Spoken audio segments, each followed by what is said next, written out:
저는 인천 구월동에 사는 36 작업치료사 박서연입니다.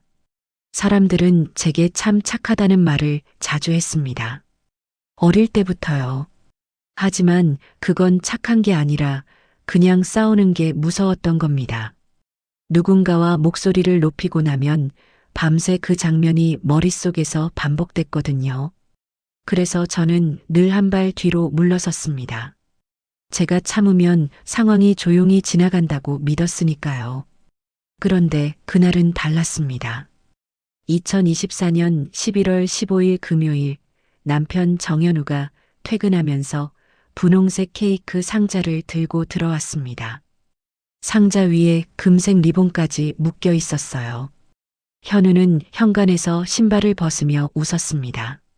서연아, 엄마 생신 선물 준비했어. 저는 거실 소파에서 고개를 들었습니다. 시어머니 생신이 다음 주 화요일이라는 건 알고 있었어요. 매년 시댁에서 가족 식사를 하니까요. 케이크 예약했구나. 어디 거야? 케이크는 그냥 오늘 축하용이고 진짜 선물은 따로 있어. 현우는 케이크를 식탁에 내려놓고 핸드폰을 꺼냈습니다. 화면을 제게 보여주더라고요. 여행사 예약 확인 메일이었습니다.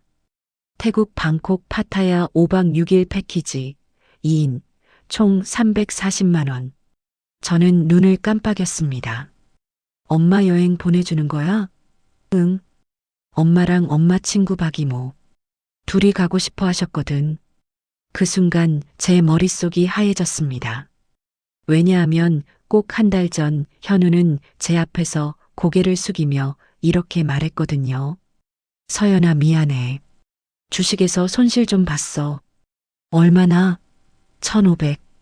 친구 추천받은 종목이었는데 내가 욕심냈어. 그날 저는 아무 말도 못했습니다. 1,500이요. 1,500만 원. 우리 부부 월급 합쳐도 400이 안 되는데 1,500을 날렸다고요. 현우는 그때 정말 미안해 보였습니다. 손을 비비며 말했어요. 내가 책임질게. 일단 급한 대로 내 적금 깨고 서연이 내 적금도 좀. 저는 결국 제 적금 200을 깼습니다. 결혼 후 5년 동안 모은 돈이었어요. 현우도 자기 적금 300을 해지했고 나머지 1,000만 원은 부모님께 급하게 빌렸습니다. 그렇게 빚을 막았죠. 그러면서 우리는 약속했어요. 다시 시작하자. 아껴 쓰고 천천히 갚아가자. 그게 한 달 전입니다. 그런데 지금 태국 여행 340만 원이요? 저는 핸드폰 화면을 다시 봤습니다. 예약 날짜는 사흘 전이었어요. 현우는 웃으며 케이크 상자를 열었습니다. 엄마 진짜 좋아하실 거야. 박 이모랑 둘이 얼마나 가고 싶어 하셨는데. 현우야. 제 목소리가 떨렸습니다. 그 돈 어디서 났어? 현우는 포크로 케이크를 자르다 말고 저를 봤습니다. 그리고 너무나 담담하게 마치 날씨 얘기하듯 말했습니다. 장모님 작업실 장비 정리했지. 어차피 서연이 너도 안 쓰잖아. 그 순간 제 손끝이 차갑게 식어 내려갔습니다. 엄마가 돌아가신 지 아직 석 달도 안 됐는데요. 제 친정 엄마는 평생 수선집을 하셨습니다. 인천 9월시장 뒤편 좁은 골목 2평짜리 작업실에서 40년을 일하셨어요. 간판도 없었습니다. 그냥 수선집이라고 손글씨로 쓴 종이를 문에 붙여놨죠. 그런데 단골 손님이 끊이지 않았어요. 엄마는 바느질 하나만큼은 누구보다 정확하고 꼼꼼했거든요. 큰 돈을 버는 분은 아니었습니다. 한 달에 200도 안 되는 수입이었지만 엄마는 늘 반듯했어요. 계약서 한 줄, 영수증 한 장을 절대 대충 넘기지 않았습니다. 제가 초등학교 3학년 때였어요. 한 손님이 코트 수선을 맡기고 가셨는데 나중에 내가 맡긴 코트가 아니다라며 항의를 하신 적이 있었습니다. 엄마는 그때 작은 수첩을 꺼냈어요. 거기엔 이렇게 적혀 있었습니다. 11월 3일 김아무개님 베이지색 코트, 왼쪽 소매. 단추 2개 교체, 안감 파손 있음, 키 160 추정. 손님은 그 메모를 보고 조용히 사과했습니다. 엄마는 그날 저를 데리고 돌아오며 말했어요. 서연아, 사람 마음은 바람이야. 오늘 좋다가도 내일 변해. 근데 기록은 안 변해. 기록이 너를 지켜. 그 말이 제 안에 박혔습니다. 엄마는 뭐든 기록했어요. 손님 물건뿐 아니라 제 성적표, 병원 진료 기록, 아빠가 보낸 생활비 내역까지 작은 장부에 날짜와 금액을 적고 영수증을 끼워놨죠. 왜 이렇게까지 해? 제가 중학생 때 물었더니 엄마는 웃으며 대답했습니다. 나중에 내가 알게 될 거야. 기록이 있으면 누가 뭐래도 내가 떳떳해. 엄마는 차를 늦게 배웠습니다. 50이 넘어서 운전면허학원을 다녔어요.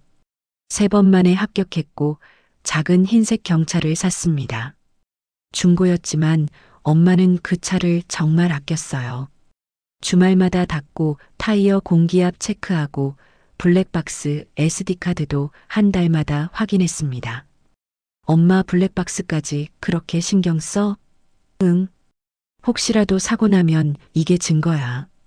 말도 녹음되니까. 저는 그때 엄마는 참 걱정이 많으시다고 생각했어요. 그런데 지금 와서 생각하면 엄마는 그냥 아셨던 겁니다. 세상은 말보다 기록을 믿는다는 걸요. 엄마랑 저는 그 차를 타고 정말 많은 곳을 다녔습니다. 을왕리 해변, 영종도, 카페거리, 강화도, 성모도까지. 차 안은 우리 모녀만의 비밀방 같았어요. 엄마는 운전하면서 제게 물어봤습니다. 요즘 힘든 일 없어? 직장에서 좀 팀장님이 자꾸 야근시켜서요. 그럼 기록해. 언제 몇 시간 왜? 나중에 필요할 수도 있어. 엄마는 늘 그랬습니다. 기록해라. 증거 남겨라. 떳떳하게 살아라. 그래서 저도 자연스럽게 뭐든 정리하고 기록하는 습관이 생겼어요.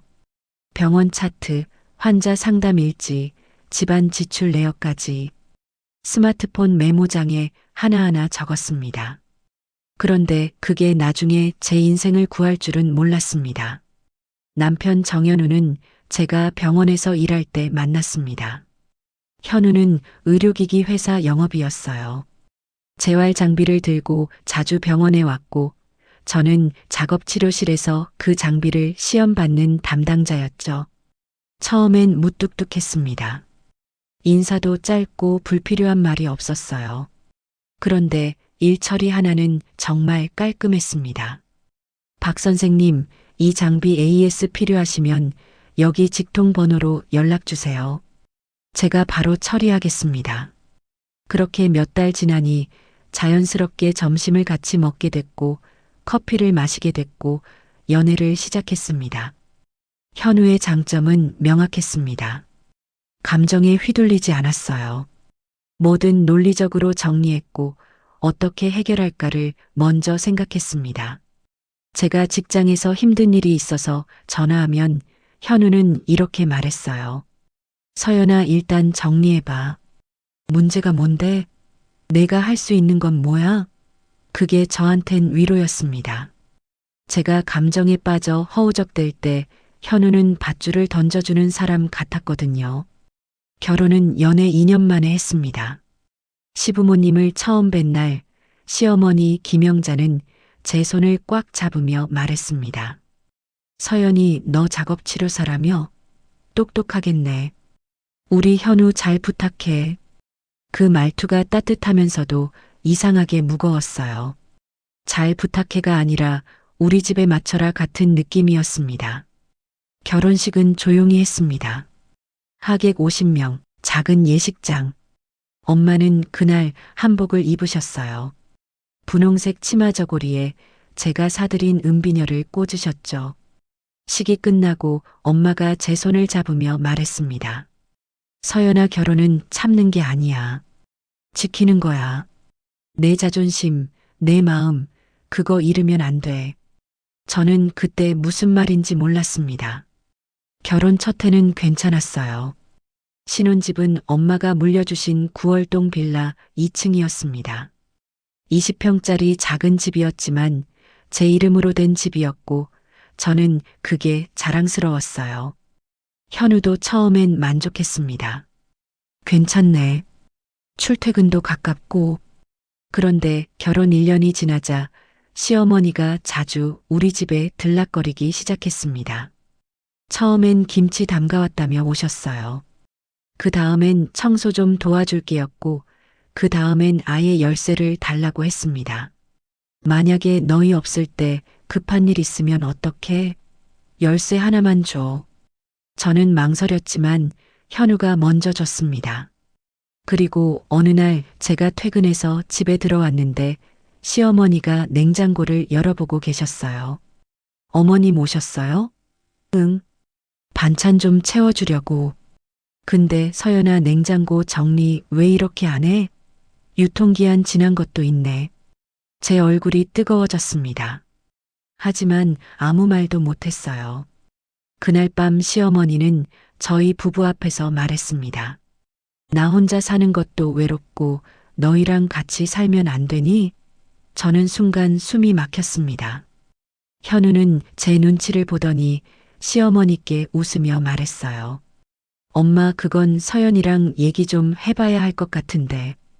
그날 밤 침대에 누워서 저는 현우에게 조심스럽게 말했습니다. 현우야, 어머님이랑 같이 사는 건 좀. 왜? 우리 신혼인데. 나는 좀 숨이 막힐 것 같아. 현우는 한숨을 쉬었습니다. 서연아, 엄마가 그냥 외로워서 물어보신 거야. 왜 이렇게 예민해? 안 한다고 하면 되지. 그 예민하다는 말이 제 가슴에 박혔습니다. 저는 예민한 게 아니었어요. 그냥 제 집에서 제가 숨쉬고 싶었을 뿐인데, 그때부터였습니다. 집안에 보이지 않는 금이 아주 조용히 자라기 시작한 건 엄마가 이상하다는 느낌은 목소리에서 먼저 왔습니다. 2024년 3월 엄마한테 전화가 왔어요. 평소엔 밝고 힘찬 목소리였는데 그날은 달랐습니다. 서연아. 왜 엄마? 아니야. 그냥 내 목소리 듣고 싶어서. 저는 뭔가 이상했습니다. 엄마는 그냥이라는 말을 안 하는 분이었거든요. 모든 이유가 있었어요. 엄마 어디 아파요? 아니야. 괜찮아. 하지만 목소리는 괜찮지 않았습니다. 저는 그날 저녁 바로 엄마 작업실로 갔습니다. 엄마는 미싱 앞에 앉아 계셨는데 얼굴이 노랬어요. 눈 흰자위도 누렇게 변해 있었고요. 엄마, 왜 그래 서연아? 병원 가요. 지금 당장. 엄마는 손살에 쳤지만 저는 우겨서 다음날 종합병원으로 모셨습니다. 피검사, CT, 초음파. 그리고 일주일 뒤 의사 선생님이 저를 따로 부르셨습니다. 보호자분이시죠? 네. 어머님 상태가 좋지 않습니다. 췌장암 말기로 보입니다. 그 순간 제 귀가 멍해졌습니다. 말기요? 네. 이미 간으로 전이됐고 수술은 어렵습니다. 저는 그 자리에서 주저앉을 뻔했어요.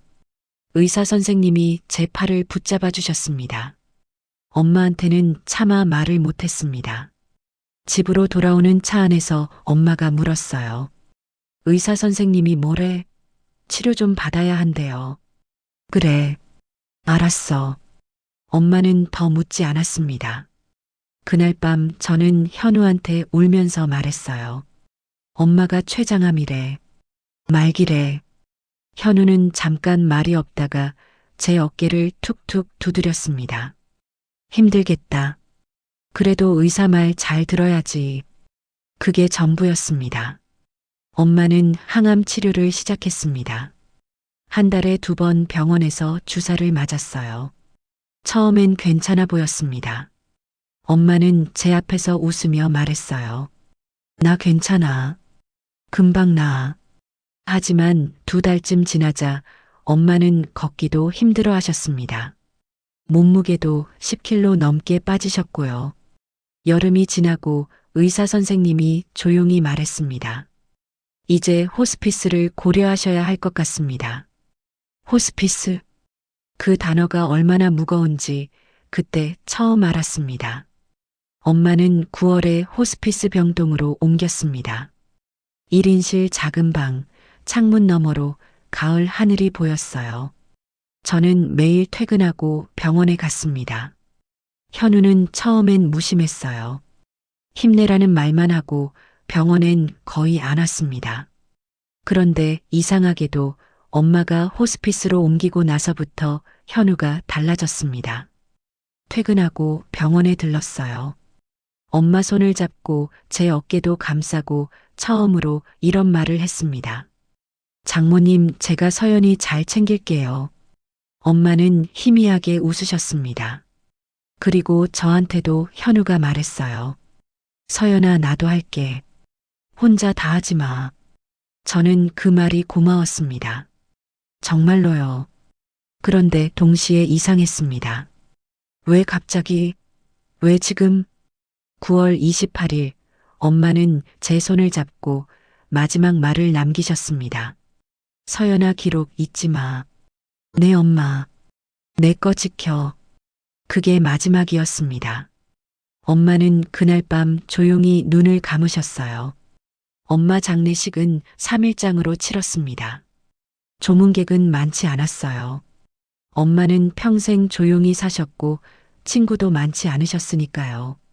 그래도 시장 상인분들, 옛날 단골 손님 몇 분이 오셔서 절을 하고 가셨습니다. 어머니 정말 손재주 좋으셨는데, 착하게 사신 분인데 왜 이렇게 일찍 가셨는지. 저는 그 말을 들으며 눈물도 안 나왔습니다. 그냥 멍했어요. 현우는 그 3일 동안 정말 잘해줬습니다.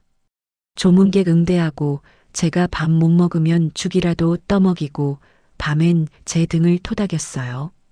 서연아, 울어도 돼. 참지 마. 시어머니도 왔습니다. 장례식장 한쪽에 앉아서 제게 말했어요. 서연아, 이제 우리가 내 가족이야. 힘들면 언제든 말해. 저는 고개를 숙여 인사했습니다. 장례가 끝나고 엄마 작업실 정리를 해야 했습니다. 현우가 먼저 나섰어요.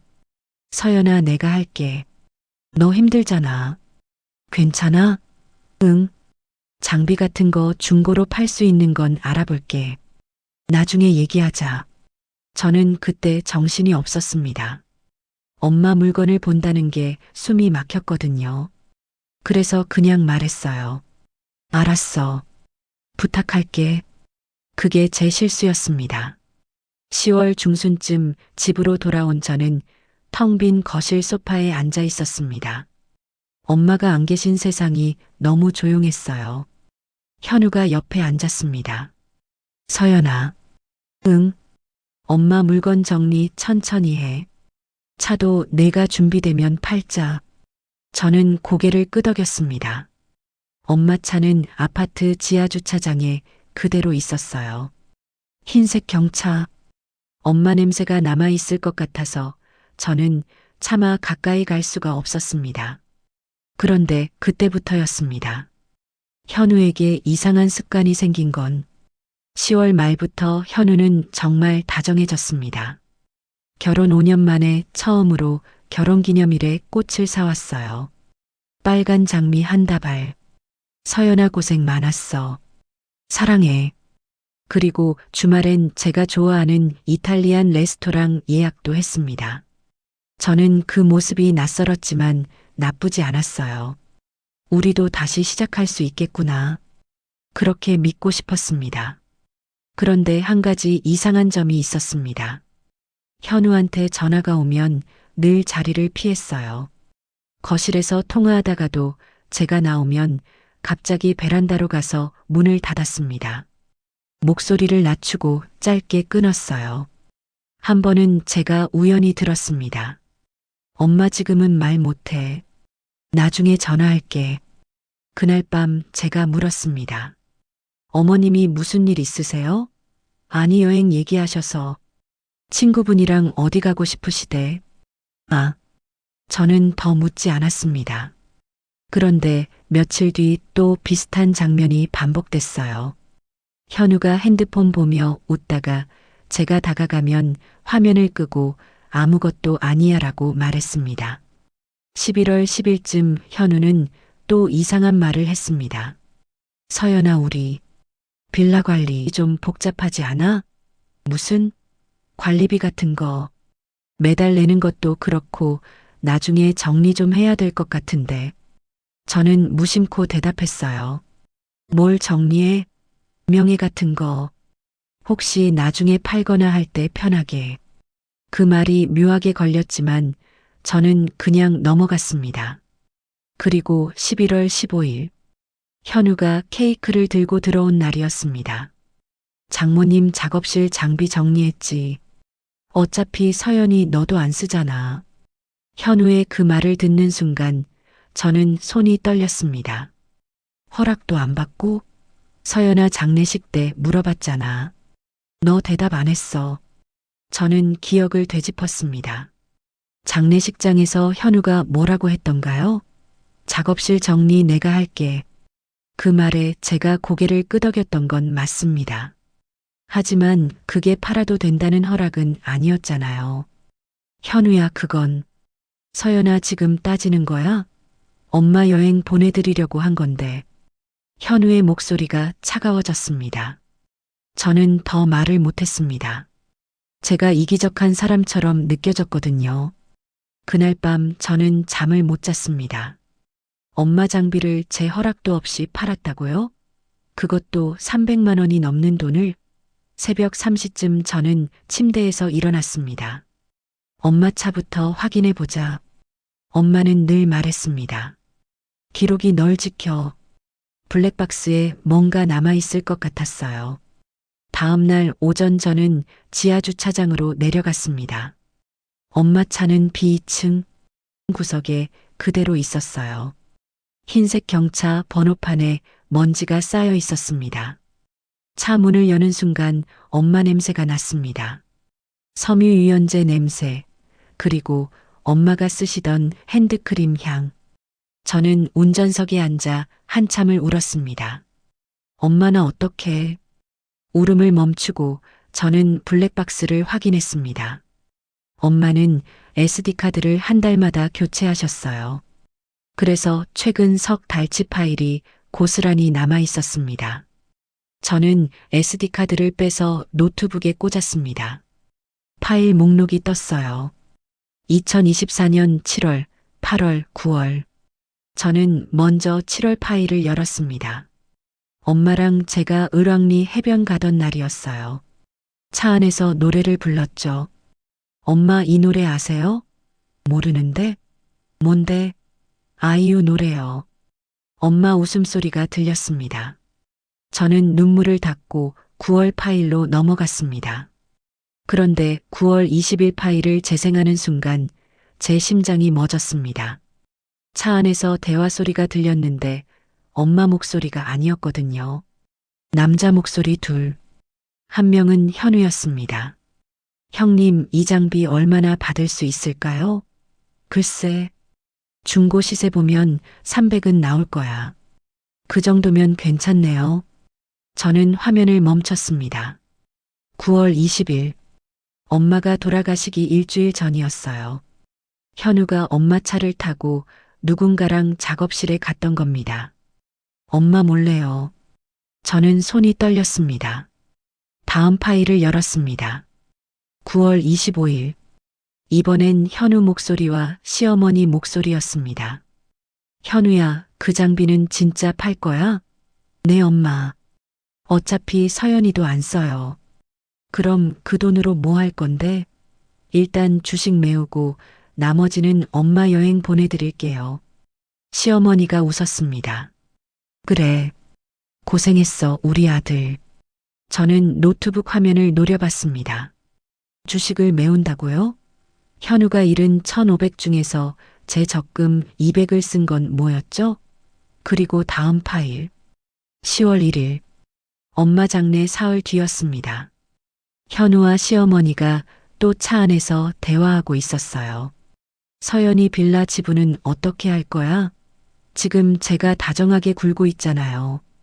그래. 조금만 더 하면 명예 정리는 제가 원하는 쪽으로 갈 거예요. 관리 어렵다면서 공동 명의로 돌리자고 하면 넘어올 거예요. 저는 숨이 턱 막혔습니다. 시어머니가 말했습니다. 그럼 나중에 이혼하면? 그때는 제 지분도 있으니까 반은 챙기죠. 현우가 웃었어요. 장모 살아있을 땐 눈치 보느라 피곤했는데 이제는 편하네요. 시어머니도 웃었습니다. 그러게.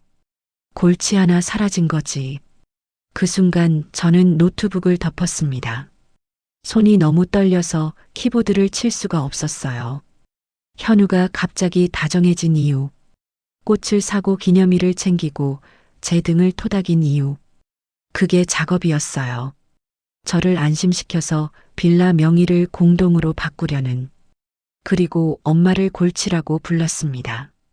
평생 저를 키우시고 집까지 물려주신 엄마를요. 저는 그 자리에서 한참을 앉아 있었습니다.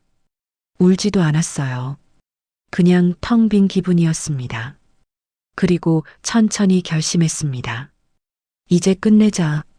저는 그날 새벽 현우가 잠든 얼굴을 봤습니다. 평화로워 보였어요. 아무 죄책감도 없는 것처럼. 내가 지금 울면 내가 진짜 지는 거다. 엄마 말이 떠올랐습니다. 서연아, 먼저 손 내미는 건 약한 게 아니야. 강한 거야. 하지만 이번엔 손이 아니라 칼이 필요했습니다. 정확하게, 합법적으로. 저는 먼저 증거를 백업했습니다. 블랙박스 파일을 USB에 복사하고 클라우드에도 올렸어요. 원본 SD카드는 따로 안전한 곳에 숨겼습니다. 그리고 현우 서재를 뒤졌습니다. 현우는 늘 서류를 정리하는 사람이었어요. 영수증, 계약서, 심지어 메모까지 파일에 넣어뒀죠. 저는 서랍을 하나씩 열었습니다. 세 번째 서랍에서 제 이름이 적힌 서류가 나왔습니다. 등기부등본 출력물, 그리고 형광펜으로 줄쳐진 문장들, 부부 공동재산 정리 시 유리한 조건, 명예 변경 절차, 이혼 시 재산 분할 50% 원칙. 저는 그 서류들을 사진으로 찍었습니다. 그리고 다음 날 이혼 전문 변호사 사무실을 찾아갔습니다. 변호사는 40대 후반 여성분이었습니다. 차분한 목소리로 제 이야기를 들어주셨어요. 저는 블랙박스 파일을 들려드렸습니다. 장모 살아있을 땐 눈치 보느라 피곤했는데 이제는 편하네요. 변호사님은 파일을 끝까지 듣고 고개를 끄덕였습니다. 이 정도면 충분합니다. 정말요? 네. 배우자의 계획적 기만, 재산 취득 목적의 위장 애정 행위, 그리고 상대 부모와의 공모까지 위자료 청구 가능하고 재산 분할도 유리하게 진행할 수 있습니다. 저는 떨리는 손으로 물었습니다. 얼마나 걸릴까요? 합의 이혼이면 한 달. 소송까지 가면 석 달 정도 보시면 됩니다. 변호사님은 서류를 정리하며 말했습니다. 준비 잘하셨어요. 기록이 없었으면 힘들었을 겁니다. 저는 그 말에 엄마 얼굴이 떠올랐습니다. 엄마 고마워요. 저는 집으로 돌아와서 아무 일 없는 사람처럼 살았습니다. 현우가 퇴근하면 웃으며 맞이했고 저녁을 차려주고 TV를 같이 봤어요. 현우는 여전히 다정했습니다. 11월 20일 현우가 또 꽃을 사왔어요. 서연아, 요즘 기분 좀 나아진 것 같아서 다행이야. 저는 웃으며 받았습니다. 고마워. 속으로는 날짜를 세고 있었지만요. 11월 25일 시어머니한테 전화가 왔습니다. 서연아, 요즘 어때? 많이 힘들지? 괜찮아요, 어머님. 현우가 잘해주지? 네, 잘해줘요. 시어머니는 만족스러운 목소리로 말했습니다. 그래, 우리 현우 착하지. 너도 고생 많아. 저는 전화를 끊고 달력에 동그라미를 쳤습니다. D-5, 12월 1일이 목표였습니다. 그날 제가 먼저 미끼를 던질 계획이었어요. 11월 28일 저녁, 저는 현우 앞에서 조심스럽게 말을 꺼냈습니다. 현우야. 응? 우리 빌라명에 정리 좀 하자. 현우가 고개를 들었어요. 눈빛이 반짝였습니다. 정리? 무슨? 관리도 복잡하고 앞으로 같이 보는 게 나을 것 같아. 공동 명의로 바꾸는 거 어때? 현우는 잠깐 침묵하더니 웃었습니다. 그래, 진짜? 응, 우리 부부잖아. 현우의 목소리가 이상하게 밝아졌어요. 좋아. 언제 갈까? 법무사 알아볼게. 12월 2일 어때? 완벽해. 그날 밤 저는 현우가 베란다에서 전화하는 소리를 들었습니다. 엄마 됐어. 서연이가 먼저 얘기 꺼냈어. 시어머니 목소리가 희미하게 들렸습니다. 잘했어, 우리 아들. 저는 침대에 누워 천장을 봤습니다. 이제 끝이다. 12월 2일 월요일. 저는 아침부터 단정하게 옷을 입었습니다. 검은색 셔츠에 베이지 바지 화장도 얇게 했어요. 현우는 기분이 좋아 보였습니다. 오늘 법무사 가는 거지? 응. 근데 현우야. 왜? 법무사 말고 변호사 사무실로 가자. 거기가 더 확실하대. 현우는 잠깐 멈칫했지만 곧 고개를 끄덕였어요. 그래. 내 말이 맞아. 우리는 차를 타고 강남 변호사 사무실로 갔습니다. 건물 앞에 도착했을 때 현우가 물었어요. 여기 맞아? 응. 친구 소개받은 데야. 우리는 엘리베이터를 타고 8층에 내렸습니다. 법무법인 정도 가족법 전문. 현우는 간판을 보더니 웃었어요. 여기서 하면 확실하긴 하겠다. 우리는 상담실로 안내됐습니다. 변호사님이 자리에 앉아 계셨고 책상 위엔 서류 뭉치가 놓여 있었어요. 현우가 자리에 앉으며 말했습니다. 안녕하세요. 부부 공동명의 정리 때문에 왔는데요. 변호사님은 고개를 끄덕이고 서류를 현우 앞으로 밀었습니다. 네. 그 전에 먼저 보실 서류가 있습니다. 현우는 서류를 펼쳤어요. 그리고 얼굴이 굳었습니다. 이혼 청구 소장. 이게 뭐야? 현우가 저를 봤습니다. 저는 조용히 대답했어요. 이혼 서류야. 현우는 서류를 넘기며 목소리를 높였습니다. 서연아, 이게 무슨 짓이야? 내가 할 말이야. 저는 핸드폰을 꺼내 블랙박스 파일을 재생했습니다. 장모 살아있을 땐 눈치 보느라 피곤했는데 이제는 편하네요. 현우의 얼굴이 새하얘졌습니다. 그러게, 골치 하나 사라진 거지. 시어머니 목소리가 흘러나왔어요. 현우는 손을 떨며 말했습니다. 이거 어디서 났어? 엄마 차 블랙박스? 엄마는 늘 기록을 남기셨거든. 변호사님이 조건을 읽기 시작했습니다. 위자료 5천만 원. 엄마 작업실 장비 매각금 350만 원 반환. 박서연 씨가 보탠 주식 손실금 200만 원 반환.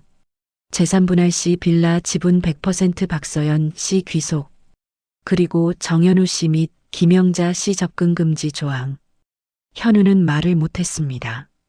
잠시 후 현우가 떨리는 손으로 핸드폰을 꺼냈어요. 엄마 지금 당장 와봐. 30분 뒤 상담실 문이 벌컥 열렸습니다. 시어머니 김영자가 헐레벌떡 들어왔어요.